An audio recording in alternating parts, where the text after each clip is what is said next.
morning, class, and welcome back, right, to our video lectures. My ear's I'd say about 90% back to full capacity. I'm still wearing a lovely cotton ball, like, inside my ear, because I hear a little bit of ringing, but I'm doing okay, right? I'm hanging almost a month. Can you guys believe that? So, you're sick. Don't get an ear infection, because they're freaking horrible, let me tell you. So, this week what I wanted to do is I wanted to talk to you guys about gender, right? We're talking about gender and gender roles. This is one of my favorite topics to talk about because it is very debatable, and it is a topic that we talk about very consistently, right? You guys are doing a really great job in terms of discussion. You guys are going to notice that I actually this morning just posted a couple of different articles related to gender, right? When you talk about, oops, I was trying to go to the discussion board and I ended up with poverty. I'm in the wrong one. Let me do this. Week 7, right? Yes. So I asked you guys, from the time a child is born, we gender them, right? If they're blue, right, then we usually think, oh, it's a boy, right? Pink, we usually think it's a girl. I remember when my daughters were young and they would be dressed as a girl, right? Wearing the dress and the big bow in their hair. And I would still have people come up to them and being like, oh my God, you have such a beautiful little boy, right? And you'd be like, what? Can you not see the bow? Do you not see the dress, right? But again, at one point, in time, it was actually switched around where pink was considered a masculine color and blue was considered, a female color, right? So at what point, and you guys will learn from the Smithsonian link that I provide you guys with, is how did that come about, right? You're going to notice that a lot of it has to do with marketing and with consumerism, right? You figure we're obsessed from the time that someone announces that they're pregnant, right? A female may make the announcement like, I'm pregnant. What's the first question, right, that people are going to ask? Are you having a boy? Are you having a girl? Do you want a boy? Do you want a girl? Which one do you want, right? Oh my gosh, for your nursery, if you have a little boy, what kind of theme are you going to do? If you have a little girl, what kind of theme are you going to do? So we're already gendering, right? We're already gendering from the minute pretty much of conception, right? Think of the themes that you have for a baby shower, right? We even are now celebrating, and this is actually a trend now, right? A gender, where you're announcing a gender announcement of the baby. I've seen where you pop a balloon and then pink or blue confetti come out. Or I've seen where you cut the cake, right? Like the gender reveal, right? What is our obsession with gender? Doesn't matter if we have a boy. Doesn't matter if we have a girl, right? But unfortunately, we live in a world where we pretty much are obsessed with sex and gender, right? And this then can lead a lot to gender inequality, right? Again, from the time that we conceive, we don't think, oh gosh, okay, gender reveal, it's a girl. Oh my goodness, the inequalities that she is going to experience when she's a female growing up, right? Or, oh my goodness, it's a boy. Think of the masculinity and how macho he has to be when he grows up, right? We don't think of it that way, right? But it's interesting to think that as we grow older, these are definitely conversations that we have, right? These debates, these different conversations that we have. So gender inequality refers to the obvious or hidden disparity between individuals due to your gender, right? A lot of times the gender inequality that we talk about is the discrepancy between, the displacement of wage, right, between men and women. Later this week, I'm going to be, actually by this afternoon, I'll be posting a couple of videos regarding inequalities in terms of wealth between men and women, and why is it that men make more than females, and what are the disadvantages that females may have because of that, right? Sex. When we talk about sex and we talk about gender, you have to remember that sex is the genitalia that we're born with. So if you are born with male genitalia, then your sex is of a male. If you're born with a vagina, then you have the genitalia of a female. So that's sex. That's actually our identity, right? Our identity of what makes a female and male, right? Female or male. Gender. Now, gender is different. Gender is the meaning of being male or female in a particular society, right? So what makes a boy? What makes a girl, right? We start to gender things, right? That becomes the gender role in terms of, right? This is the other thing that we're having in our discussion this week. Is it okay for boys to play with girl toys, right? Is it okay for a girl to play with boy toys? You're going to notice too that this morning I posted a video. We have Halloween coming up now in 31 days, right? Yeah, 31 days. 32. One of those, right? Wait, today's the last day of September. Yes. So, besides my point, right? We're going to start to see that Halloween is one of those days that we can bend gender roles depending on what age we are, right? As we grow older, we may feel that we want to wear a boy's, outfit for Halloween or a girl's outfit for Halloween, right? But what happens when a little girl wants to be a superhero, for example, wants to be Superman, right? Why is that socially more acceptable than if a little boy says, I want to be a Disney princess for Halloween, right?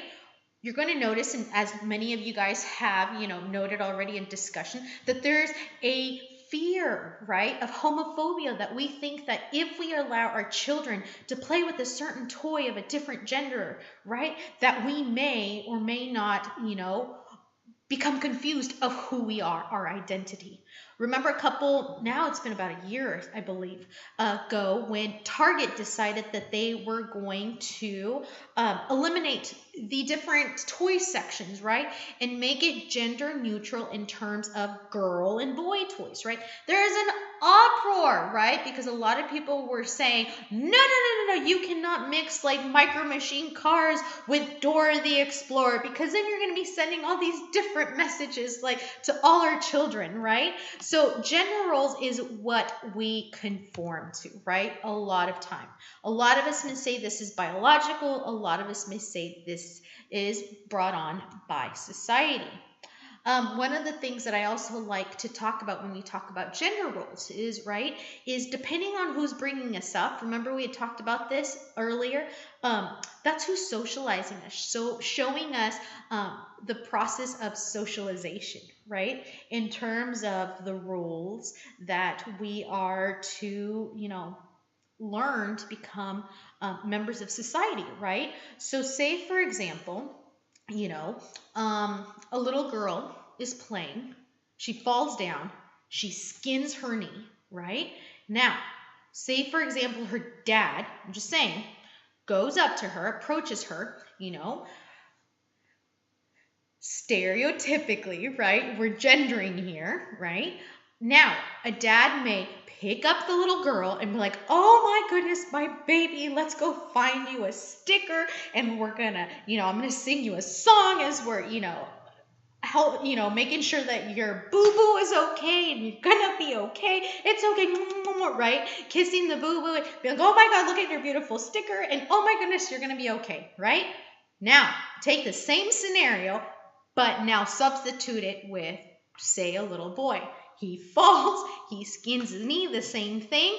Now, if we're talking about gender roles, right, and how we're supposed to play gender, there's a difference between what a girl should act like, right, than what a boy should act like, right? Girls are dainty. Girls are emotional. Girls are, a lot of people would say foo-foo, right? Girls don't know what they want. Girls talk a lot. In the scenario, of a little girl falling, well, that would equate to she needs to be nurtured, right? Because she got hurt, Let's help her.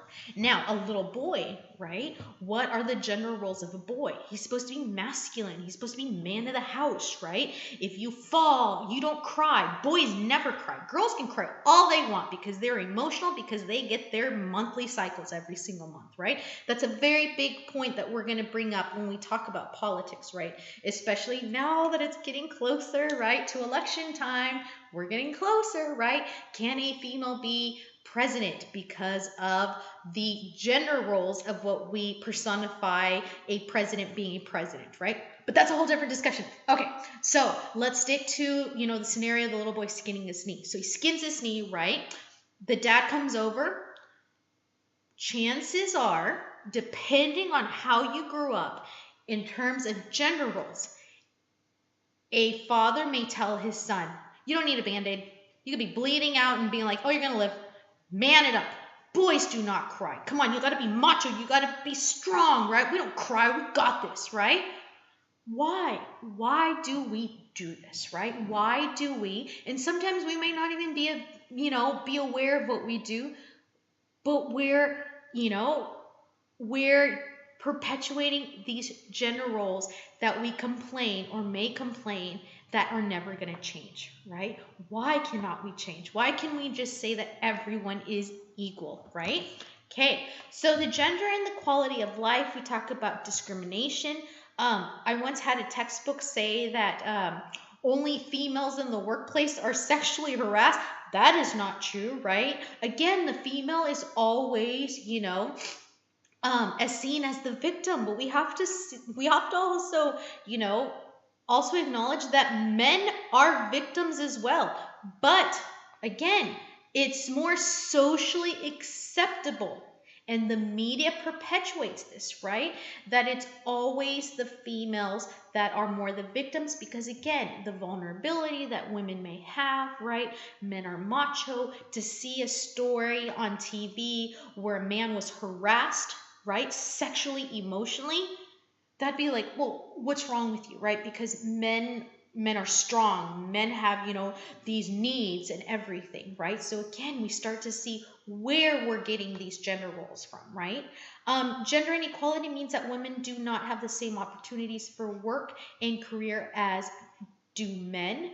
When women's income is also less than men's. Now, this again goes back to that idea of that video that I was going to post. In terms of it, you have to also see, and this kind of sucks when it comes to women, but sometimes women are at a disadvantage because we're the ones that carry children, right, for 9 months. So you have to also take that into consideration, that when a woman takes time off from work, right, men don't have to carry babies for 9 months. Men do not get the 12 weeks of maternity leave, and that's a whole different ballgame, right, to talk about. Is 12 weeks even sufficient to have the bonding time, right?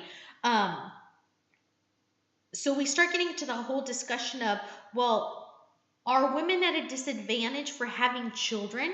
And how is that linked to having the same opportunities at work as career as men, as well as the difference in income, right? The other thing too is women are victimized by the beauty myth and by harassment and violence. If you guys notice, a lot of times when you go into a doctor's office, you're greeted by a female receptionist. If you go into a restaurant, you're going to notice that you are greeted most of the time by a female receptionist. Why do we do that, right? Oftentimes to the first person, and studies show that, the first person that you interact with, that you see when you go into an office or you go into a store, makes a profound,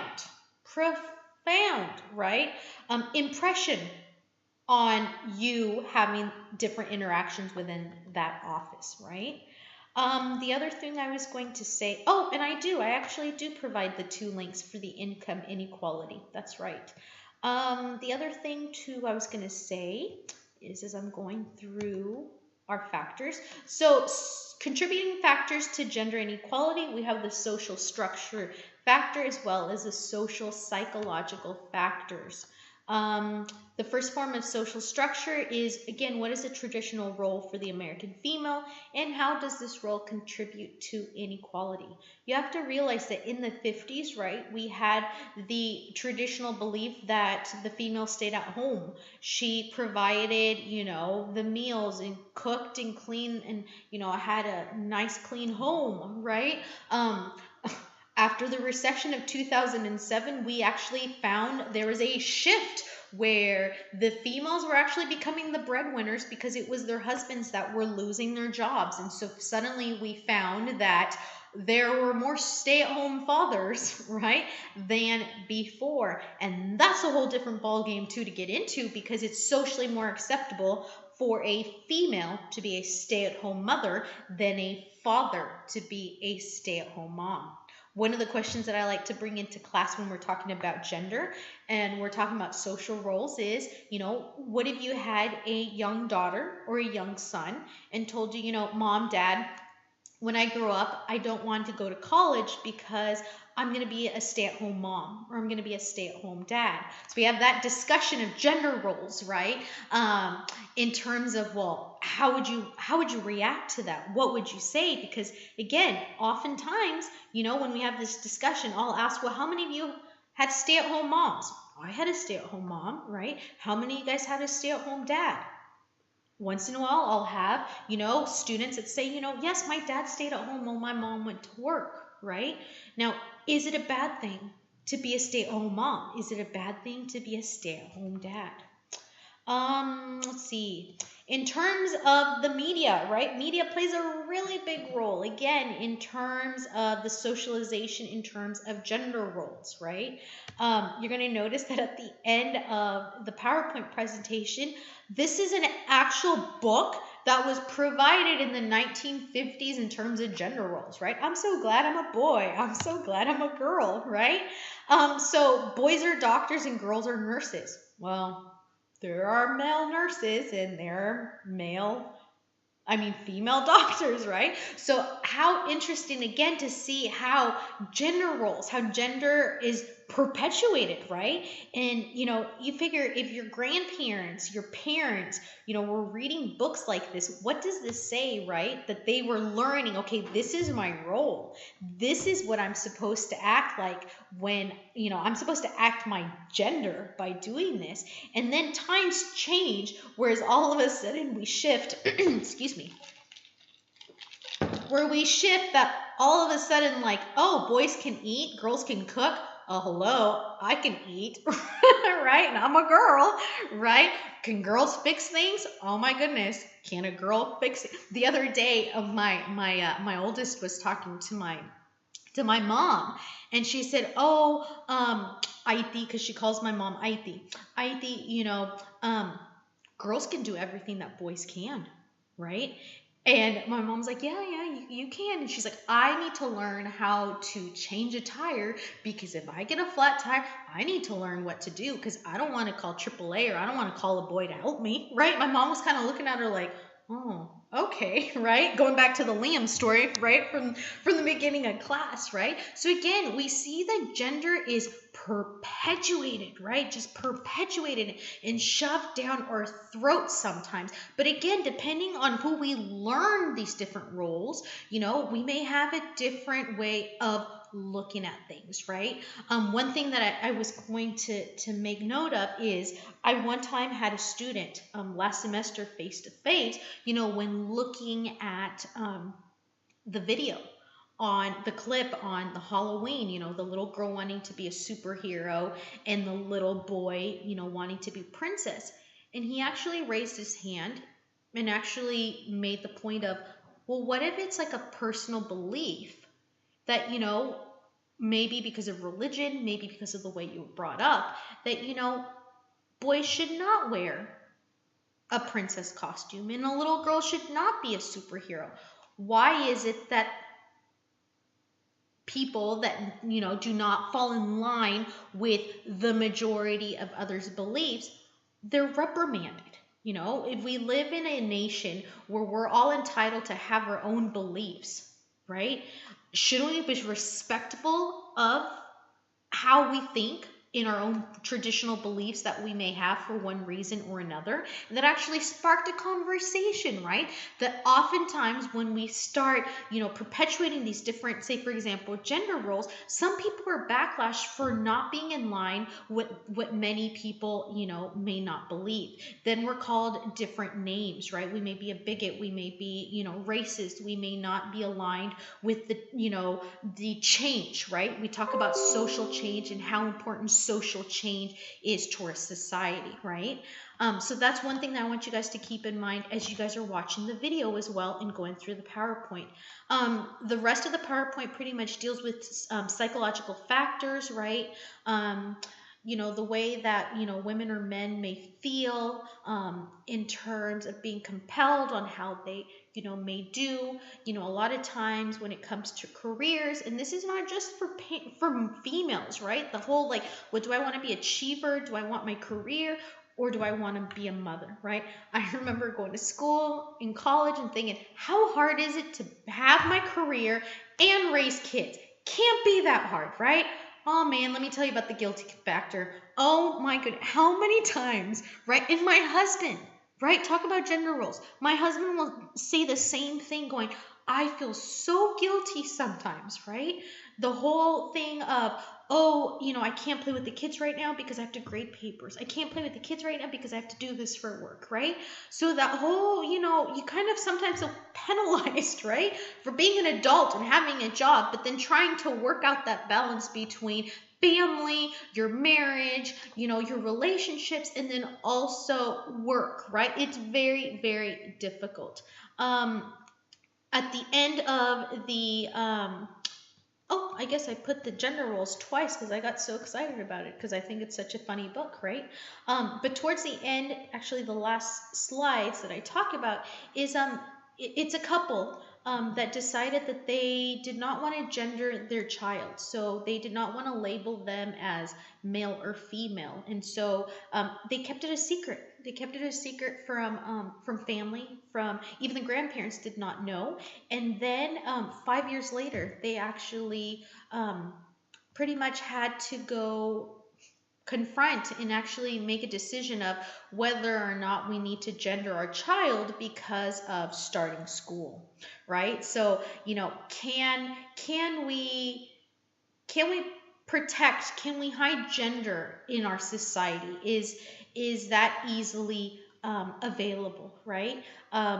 Also with Bruce Jenner coming out as Caitlyn Jenner, right? We now have the discussions of being transgender leading to different stories such as the transgender law bathrooms that we have. Again, Target was in the media not too long ago where they made the decision as a company that, depending on how you define yourself as a male or a female, you can choose to go to either bathroom, right? Male or female. That was a huge uproar, right? In terms of, oh my goodness, what if I go into the bathroom, right? We saw a lot of uproar in terms of celebrities making different videos, right? Different politicians stating their beliefs, right, on who cannot go to the bathroom. This also, right, the laws in terms of children, right? Children at school that may not identify as female or male, which bathroom they may want to use or not. So the whole, discussion of gender and sex has come a long ways, right? You figure since like the 1950s of I'm a boy, I'm a girl, right? It's gone to be a lot more complex. We've made it more complex in more ways than one, right? So again, it's a very interesting discussion that we have. And again, very important discussion that we have in terms of social problems, because this is not only sometimes an individual issue, but again, it's a social problem, right? So a couple of things that I wanted to let you guys know and remind you, next week you have your second assignment that is due. So I have placed that. You'll notice that you have your various questions. If you guys have any questions, email me. You guys are doing a wonderful job in terms of your discussion. I love the discussions and the responses, and the responses that you have initially as well as your peer responses. It makes me so happy to see when it's like it clicks, right? And it's amazing. And I've actually had many students email me say, oh my goodness, like, I can't watch TV the same way again because of this class. I read something, and it totally, it solidifies like why I'm taking this course or what we're learning, right? So again, if you guys have any questions, please email me. I have placed the midterm 2 study guide in this week's folder. So enjoy your week, and I'll talk to you guys next week. Bye bye.